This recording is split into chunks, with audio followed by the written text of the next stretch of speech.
Ready to go. The 0-1 pitch. And now ready on its way home. It's swung on and popped up. Playable on the infield at first. And it's dropped right here. The throw to the plate, and the ball got away from the catcher, and Bear River wins it 7-6. But time has been called, it looks like, by right here. I think the first base umpire's coming in, and I think he's saying, hey, wait, we're going to talk about it right here. I think the first base umpire called the infield fly rule. And so I think that they're going to say the runner goes back to third, and there's going to be 2 outs in the inning.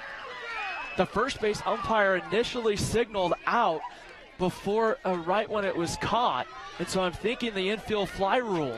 Now, the only thing I don't know is I haven't really known if that rule, I know in baseball that's an easy infield fly rule right there for that purpose, that you can't drop it and then turn the quick double play.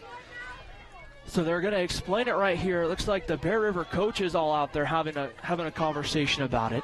It looks like it's going to be 2 outs in the inning. The bases will still be loaded for Bear River.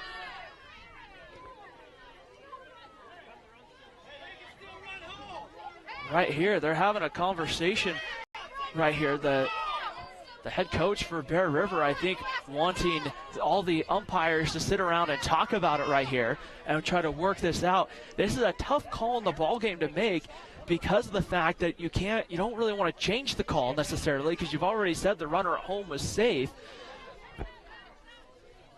But you want to make sure at the same time you get the call right. So right here, they're going to have a conversation, and given the explanation with it right there, the explanation right there, you can see the conversation right now going on there. That is the head coach for Bear River. Talked to him briefly before the ball game. As our heaviest rain shower of the afternoon moves over the stadium right here, or over the sports park. Don Andrews, he's come out of the dugout right here, and right here now I think he wants an explanation as well. I think they're going to get both coaches together right here and talk about what's going on. And they just signaled for somebody from up in the press area. I'm not sure if they want to confer with somebody here. They just signaled and said for somebody to come out right here. And I think the question's going to be, I don't think they're questioning the out of the hitter. I think the question is whether the runner from third base is going to be safe or not. And right here, they just call them out at the plate right there. And then Spanish Fort just came off the field right here. When Spanish Fort came off the field, they were cheering right here.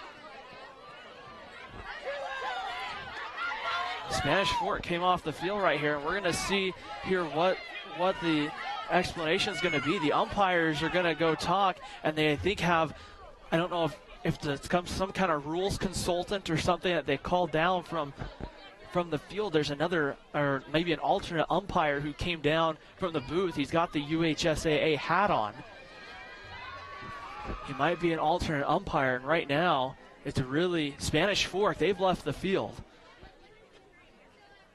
So right here, trying to sort all of this out right here. The worst case scenario, they're acting like it's the third out of the inning with Spanish Fort. I don't know if Don Andrews just told his team to come off the field until they sort this out. At the end of the day, if they send the runner back to third, there's 2 outs in the inning, and the bases are still loaded for Bear River. If they put a runner on, I don't know how they could say it was some kind of double play right here.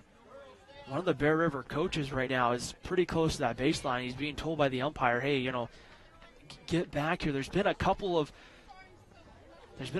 calls that the Bear River coaching staff has wanted explanations on here throughout the ball game right here, and they're having a long conversation about it right here to try to get this call right. The winner of this one goes to the state championship game. The team that ends up on the other side of this one, well, they end up going, their season ends up coming to an end. So this is a call they definitely want to make sure that they get right here. Bear River would have the bases loaded with 2 outs, and that's what they put up on the scoreboard right here, I think, just to indicate the way it stands right now. if they call the runners, if they call it the way it was called on the field initially, they called the runner at home safe, and the bases were then. And then at that point, if they call the runner safe at home, Bear River actually wins the ball game 7-6. What I don't know is the one scenario I don't know how they could figure it out is if anyway Spanish Fork has their helmets on, like they're getting ready to hit in the top of the 8th inning. What I don't know is how in any way that's going to be called a double play, and he's out. So they're going to, I think, pull now Don Andrews over, and I think they're going to pull the head coach for Bear River over, and they're going to have a conversation about it right here and kind of see here and try to sort some of this out right here. 2 outs in the bottom of the 7th inning. We're tied at 6 between Bear River and Spanish Fork. The winner goes to the state championship. The team that loses this ball game, unfortunately, their season comes to an end. So we'll see here, and they'll kind of get this one all sorted out right here to kind of see what happens. You kind of see right here, they're having that meeting right now in the circle. One umpire's talking to both of the base, or 2 of the base runners for Bear River. And right here. So we'll kind of see here. I think there's a lot of questions right here about what the long conversation is between right here.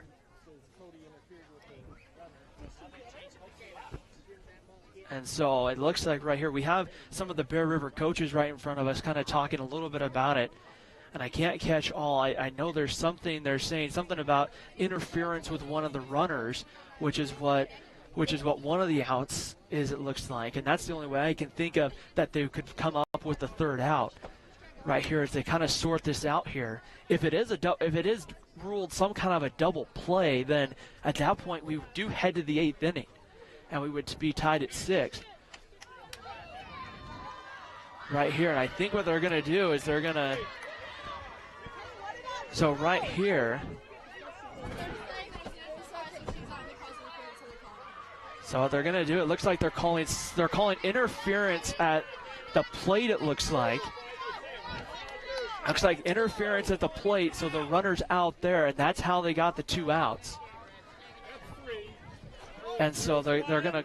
Infield flies 2, interference, runner on 3rd gets called out. So that's 3. Okay, so they're going to call the infield fly rule, so the hitter's out. The runner at 3rd base is out on the interference, and we will head to the 8th inning here in Spanish Fork.